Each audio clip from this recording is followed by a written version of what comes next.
नमस्कार मित्रांनो. अनुभूती या पुस्तकातील वेदना ही कथा जी प्रत्येक घरातील कुटुंब प्रमुखाशी संबंधित आहे, ती कथा मी आपणा सर्वांसमोर सादर केली होती. आणि ती कथा ऐकून आपल्यापैकी बऱ्याचशा वाचकांनी हे पुस्तक आपल्या घरी मागवलं होतं. मित्रांनो, आज अशाच एका महत्त्वपूर्ण, संवेदनशील, प्रत्येकाच्या घरी महत्त्वपूर्ण असणाऱ्या विषयाविषयी मी बोलणार आहे. आणि तो विषय म्हणजे पालक आणि पाल्य यांचं नातं कसं असावं.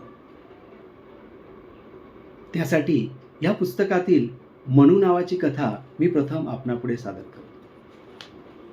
एक घनदाट जंगल असतं. त्या जंगलात हत्तींचा एक कळप असतो.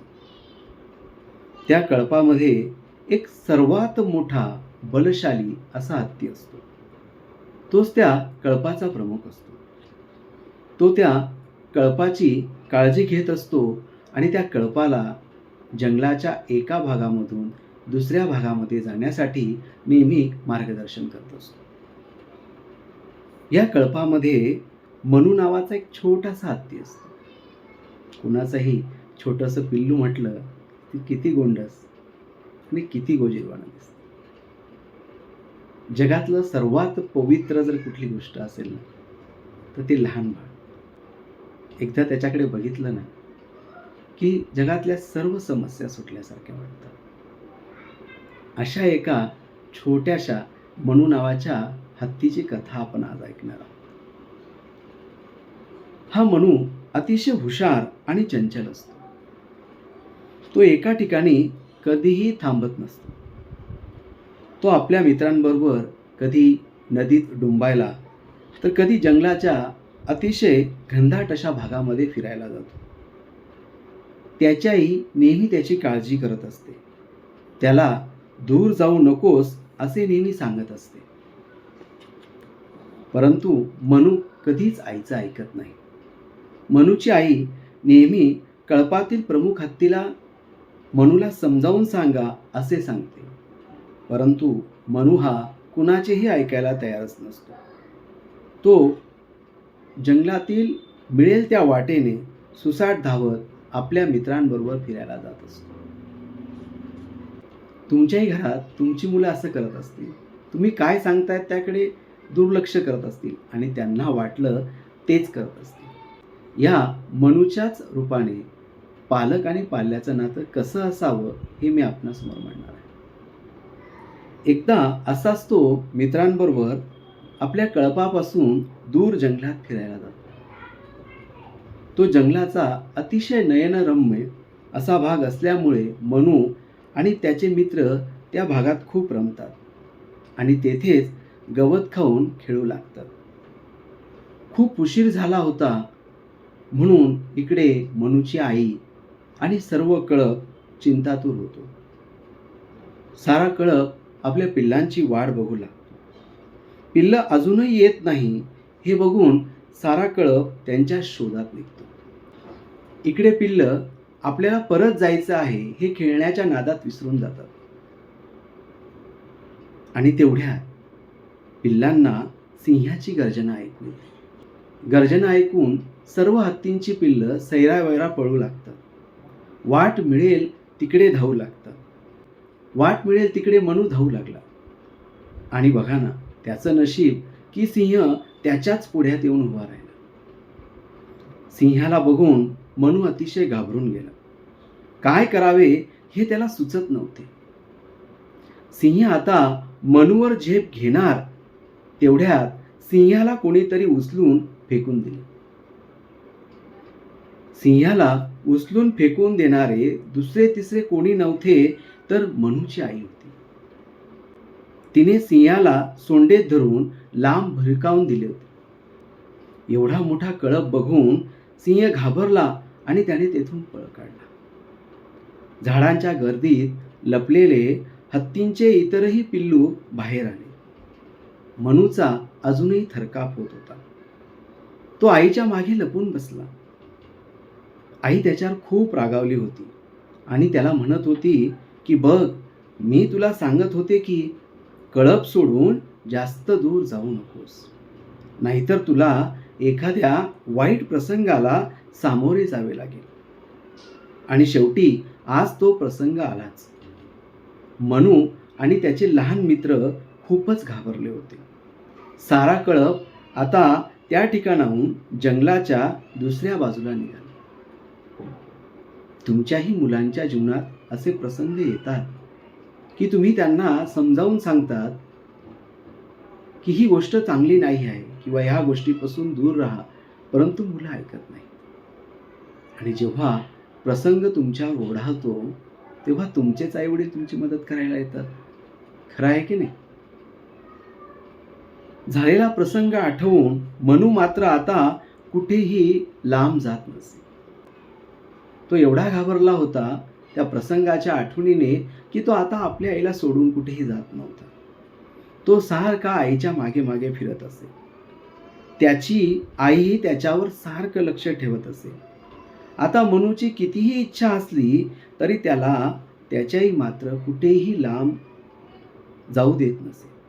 त्याच्या प्रत्येक गोष्टीवर आई बारीक लक्ष ठेवत असे. तो पाण्यात डुंबायला गेला तरी आई त्याच्या सोबत असे. आता मनू मोठा होऊ लागला होता. इतर हत्ती एवढाच मोठा आणि बलशाली,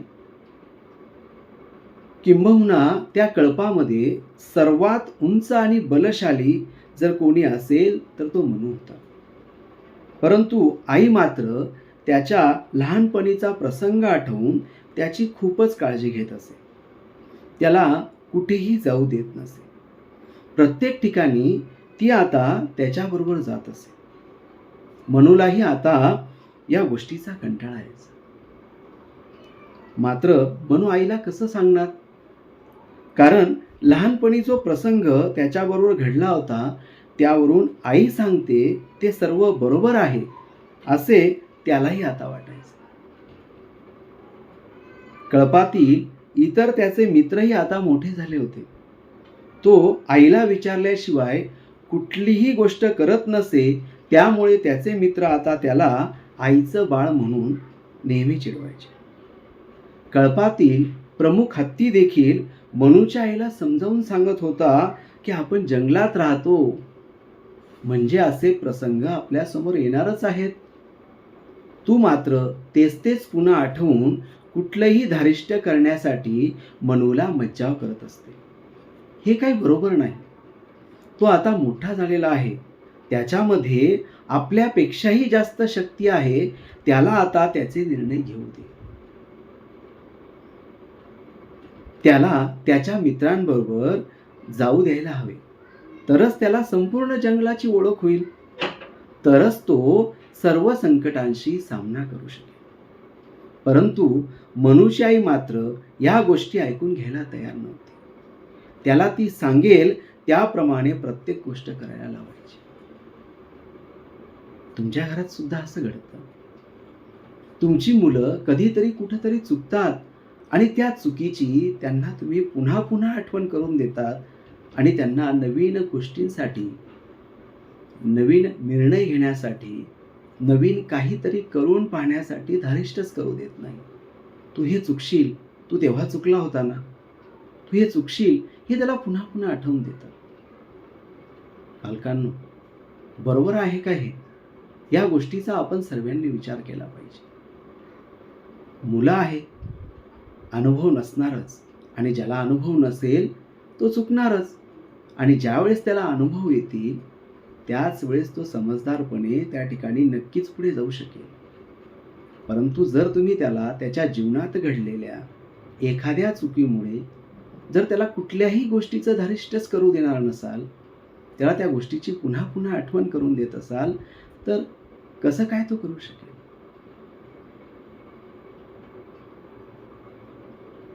लहानपणी तो जंगलात सर्वीकडे फिरलेला होता. त्याला जंगलातील सर्व वाटा माहीत होत्या. परंतु तरी सुद्धा त्याची आई त्याला कधीही कळपाच्या पुढे राहू देत नसे.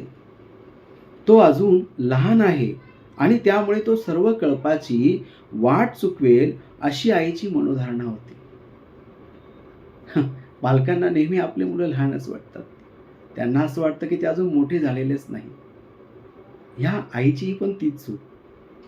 आणि मग तोही आईचं ऐकून कळपाच्या मागे मागे चालत असे. कळपात सर्वात बलशाली उंच दिसणारा हत्ती, परंतु तो मात्र कळपाच्या शेवटी चालत असे. कळपाच्या प्रमुख हत्तीला या गोष्टीचं वाईट वाटत असे, परंतु अनेकदा सांगूनही मनूची आई त्याबद्दल ऐकत नव्हती. साधा एखादा ओढा ओलांडताना देखील मनूची आई त्याची खूप काळजी घेत असे. ती पहिल्यांदा ओढा ओलांडायची आणि मग मनू आपल्या आईच्या मागोमाग ओढा पार करत असे. मनूमध्ये साऱ्या कळपाचं नेतृत्व करण्याची शक्ती होती, परंतु आई मात्र त्याला नेहमी प्रत्येक गोष्टीमध्ये मागे ठेवत असे. आणि त्यामुळे तोही एखादी गोष्ट आपण करू शकेल की नाही या संभ्रमात असायचा आणि ती गोष्ट करायला तो धाडस करत नसे. आता मनूची आई म्हातारी होत चालली होती. तिला जास्त दूरवर चालणे देखील शक्य होत नव्हते. त्यामुळे ती कळपाच्या मागेच राहायची आणि मनू देखील आता आईबरोबर राहण्याची सवय झाल्यामुळे तो देखील आईबरोबर कळपाच्या मागेच राहायचा. बघा मित्रांनो, आपल्याही घरात हे घडत आहे का? आपणही आपल्या पाल्यांबरोबर असं करत आहोत का की त्याने एखादी चूक केली असेल, त्याच्याकडनं एखादी चूक घडली असेल, तर तीच चूक त्याला पुन्हा पुन्हा आठवून आपण त्याला कुठे मागे ठेवत आहात का? त्याच्यामध्ये जो बदल झाला आहे, जशी मनूची आई तो बदल मान्य करायला तयार नव्हती, तसाच बदल मान्य करायला तुम्ही कुठे चुकता आहात का? या गोष्टीतील हत्तीच्या पिल्लाचं नाव मी मनू मुद्दामून ठेवलं आहे. तर हा सगळा मनाचा खेळ आहे. तुमच्या मनावर लहानपणापासून, तुमच्या पाल्याच्या मनावर लहानपणापासून जे काही बिंबवलं जातं त्याप्रमाणेच तो आयुष्यभर वागतो. त्याला जर तुम्ही धारिष्ठच देणार नसाल, तर कसा काय तो मोठा झाल्यावर त्याचे स्वतःचे निर्णय घेऊ शकेल? हे संपूर्ण जग कसं आहे तुम्हाला हे माहिती आहे. या संपूर्ण जगाशी लढायचं जर असेल तर त्याचे त्याला निर्णय घेता आले पाहिजे. ह्या मनूचं ह्या कथेमध्ये काय होतं हे जर तुम्हाला नक्की जाणून घ्यायचं असेल, आपण सुद्धा आपल्या पाल्याला कशा पद्धतीने मार्गदर्शन करायला हवं, कशा पद्धतीने त्याच्याशी वागायला हवं, ह्याविषयी जर आपल्याला नक्की जाणून घ्यायचं असेल तर नक्कीच हे अनुभूती पुस्तक तुमच्या घरी मागवा. या पुस्तकामध्ये एकूण 20 कथा आहेत.